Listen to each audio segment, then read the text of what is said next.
Shalom jemaat dikasih Tuhan, shalom semuanya. Puji nama Tuhan.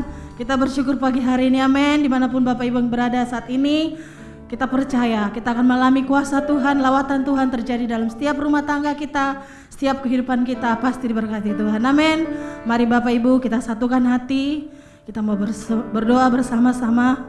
Haleluya, terima kasih Tuhan, terima kasih Roh Kudus. Kami bersyukur Tuhan buat pagi hari ini. Engkau sungguh baik dalam kehidupan kami Bapa. Saat ini Tuhan, ini kami datang di hadapan-Mu. Kami bersyukur atas setiap nikmat yang Tuhan berikan dalam kehidupan kami. Setiap pertolongan-Mu Tuhan sungguh nyata dalam kehidupan kami. Tuhan, ini kami anak-anak-Mu datang di hadapan-Mu ya Bapa. Dimanapun kami berada saat ini Tuhan, yang di rumah, yang di jalan, apapun yang kami kerjakan Tuhan saat ini, kami percaya Tuhan, kami sedang melakukan pujian kami sedang memuji nama Tuhan Yesus, kami sedang menyembah Engkau Tuhan. Biarlah Tuhan melawat kami, Tuhan lawat setiap jiwa-jiwa yang ada pada saat pagi hari ini Tuhan. Engkau lawat setiap anak-anak yang mendengarkan pujian dan penyembahan kami pagi hari ini Tuhan. Biarlah Tuhan kami satukan hati kami mau terus menyembah Tuhan Yesus, kami mau menyenangkan hati Tuhan Yesus. Sebab itu yang Kau inginkan dari kami Tuhan. Biarlah kami belajar Tuhan, menyenangkan Kau pagi hari ini. Kami bawa korban syukur kami Tuhan. Di dalam nama Yesus kami sudah berdoa dan kami siap memuji memuliakan nama Tuhan Yesus. Yang siap memuji nama Tuhan sama-sama katakan amin. Haleluya. Kita bersyukur pagi hari ini, amin. Kita akan bersorak-sorai sebab Tuhan Yesus kasih setianya kekal selama-lamanya.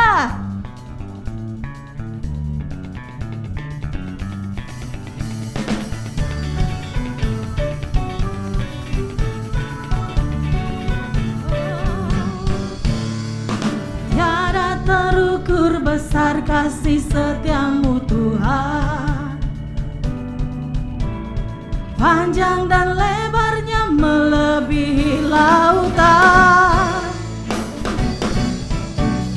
jauh tinggi mengatasi langit, dalamnya tak dapat ku selami.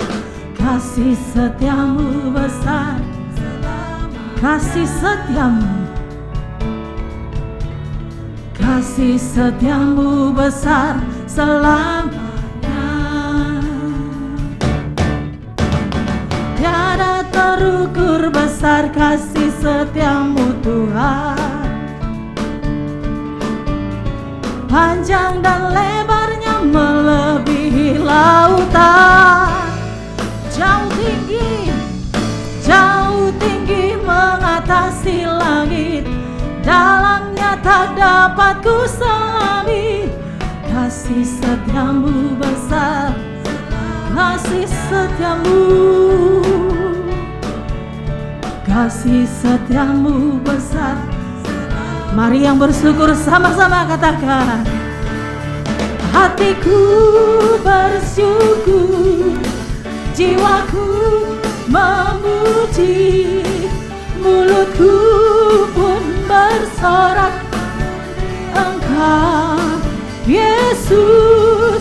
Ajaib perbuatanmu, besar anugerahmu, takkan berhenti ku memuji namamu. Tiada terukur besar kasih setiamu, amin Tuhan. Panjang dan lebarnya melebihi lautan, jauh tinggi mengatasi langit, dalamnya tak kasih setiamu, kasih setiamu, amin Tuhan. Kasih setiamu, kasih setiamu. Mari angkat tanganmu, sama-sama katakan, hatiku bersyukur, jiwaku memuji, mulutku pun bersorak memuji Engkau Yesus.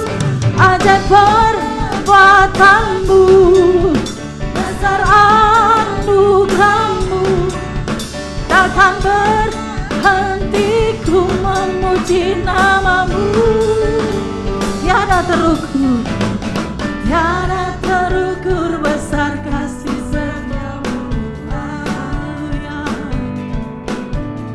Panjang dan lebar melebihi jauh tinggi mengatasi langit, dalamnya tak dapat ku selami. Kasih setiamu besar, amin. Kasih setiamu Tuhan, kasih setiamu besar selama. Kasih setiamu, kasih setiamu besar selamanya. Kasih setiamu besar selamanya. Haleluya, haleluya, sorakan haleluya. Biarlah segala pujian kita hanya bagi nama Tuhan Yesus. Haleluya. Bapak Ibu yang kasih Tuhan, kita akan sama-sama mendengarkan Voice of Pentecost.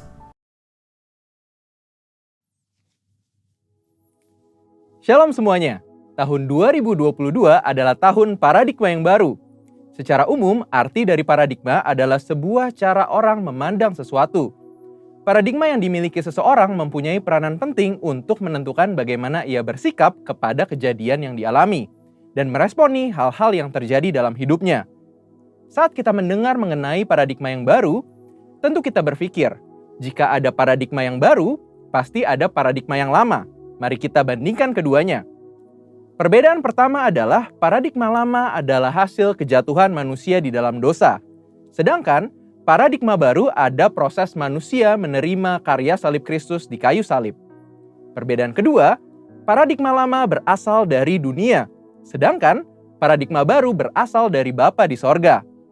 Perbedaan yang ketiga, manusia yang memakai paradigma lama berpandangan semua untuk diri sendiri, sedangkan orang percaya yang memakai paradigma yang baru mempunyai fokus untuk menyenangkan Tuhan. Perbedaan yang keempat, tujuan dari manusia yang memakai paradigma lama hanya semata-mata ingin dihormati dunia. Di sisi lain, orang percaya yang memakai pandangan yang baru mempunyai tujuan untuk membawa penghormatan hanya kepada Tuhan. Perbedaan yang terakhir, manusia yang memakai paradigma lama melakukan hal-hal baik hanya supaya tidak masuk neraka dan takut tidak diberkati. Di sisi lain, orang yang percaya yang memakai paradigma baru mempunyai motivasi untuk berbuat baik karena mereka sudah diselamatkan oleh Tuhan dan melakukannya dengan sukacita karena mereka mengasihi Tuhan. Jadi, setelah kita mengetahui perbandingan antara paradigma lama dengan paradigma baru di dalam Tuhan, tentu kita ingin hidup di dalam paradigma baru. Pertanyaannya, bagaimana kita bisa hidup dalam paradigma yang baru di dalam Tuhan? Yuk kita lihat contoh dari seorang bernama Zakheus. Zakheus adalah seorang pemungut cukai yang hidup di kota Yeriko, di mana pada zaman itu pemungut cukai dipandang hina karena dianggap melakukan pemerasan. Namun suatu kali, saat mendengar Yesus datang ke kotanya, dia memanjat sebuah pohon supaya bisa melihat Yesus. Perjumpaan dengan Yesus terjadi saat itu. Setelah bertemu dengan Tuhan Yesus, paradigmanya berubah. Tukang peras ini seketika menjadi murah hati. Saat itu juga dia berkata bahwa setengah harta miliknya akan diberikan kepada orang miskin. Dan jika ada yang pernah diperasnya, akan dikembalikan 4 kali lipat. Perubahan paradigma hanya bisa terjadi saat kita berjumpa secara pribadi dengan Tuhan Yesus. Kita tidak mampu dengan kekuatan kita sendiri. Bagaimana kita bisa mengalami perjumpaan dengan Dia? Pertama, tentu kita harus mengalami kelahiran baru. Apa itu kelahiran baru?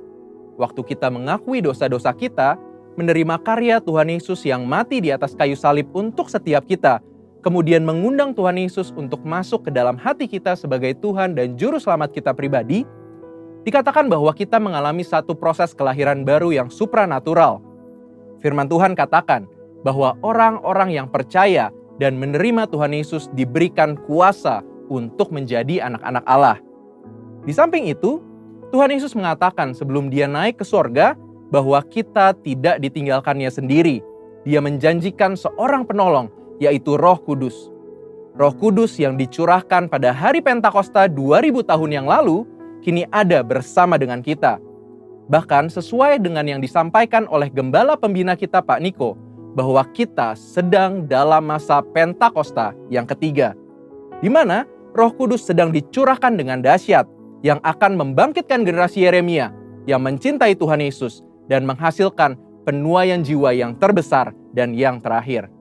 Roh Kuduslah yang akan memberikan kuasa kepada setiap kita untuk mengalami perubahan paradigma.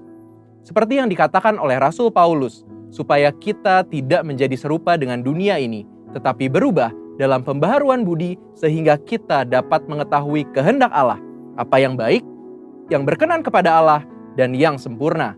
Inilah paradigma yang baru itu. Namun, selain kita mengalami perubahan paradigma karena menerima anugerah keselamatan di dalam Tuhan Yesus dan pertolongan Roh Kudus, kita juga perlu berusaha untuk tidak menjadi serupa dengan dunia ini. Hal penting yang harus kita ingat adalah kita hidup di dunia ini hanya sementara. Firman Tuhan katakan, dunia ini sedang lenyap dengan segala keinginannya. Tetapi orang yang melakukan kehendak Allah tetap ada untuk selama-lamanya. Biarlah kita fokus kepada kekekalan dan hidup selalu untuk melakukan kehendak Allah. Satu lagi, kita mengalami perubahan paradigma saat kita membaca firman Tuhan atau Alkitab. Membaca Alkitab dengan tekun akan merubah cara pandang kita menjadi sesuai dengan kehendak Allah. Karena di dalam Alkitablah dituliskan semua kehendak Allah bagi setiap kita. Nah, karena kita sudah lahir baru, sudah menerima Roh Kudus dan kuasanya yang dahsyat di masa Pentakosta ketiga ini, yang perlu kita lakukan supaya memiliki paradigma yang baru ialah, yang pertama, hidup tidak serupa dengan dunia ini. Yang kedua, tekun membaca dan mempelajari Alkitab. Dan yang ketiga, ikuti tuntunan Roh Kudus setiap hari. Mari kita hidup dalam paradigma yang baru dengan sukacita karena Tuhan Yesus sungguh mengasihi setiap kita. Untuk artikel lengkapnya dari tim teologi kami, silahkan klik link yang ada di atas atau scan QR Code yang tersedia. Tuhan Yesus memberkati.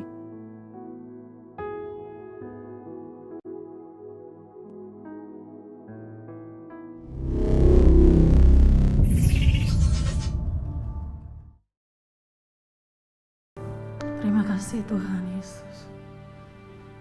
Inilah saat-saatnya Tuhan. Kami bawa seluruh hidup kami. Kami bawa seluruh persembahan kami kepadamu Tuhan Yesus. Haleluya. Terima kasih Tuhan. Engkau yang bertahta atas pujian kami.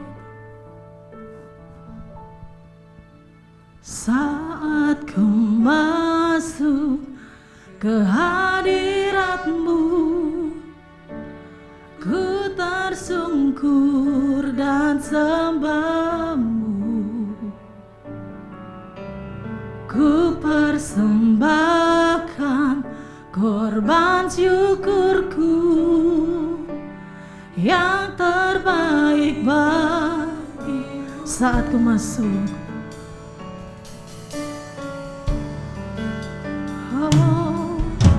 Saat ku masuk ke hadirat-Mu, ku tersungkur dan sembah-Mu. Ku persembahkan korban syukurku yang terbaik bagi. Mari bawa korban syukur-Mu. Ku bawa korban syukur ke tempat kudus-Mu Tuhan. Hatiku limpah dengan syukur sebab Tuhan baik. Oh, sebab Tuhan baik. Berikan tepuk tangan buat Tuhan kita. Katakan, saat ku masuk ke hadirat-Mu Tuhan. Saat ku masuk, amin.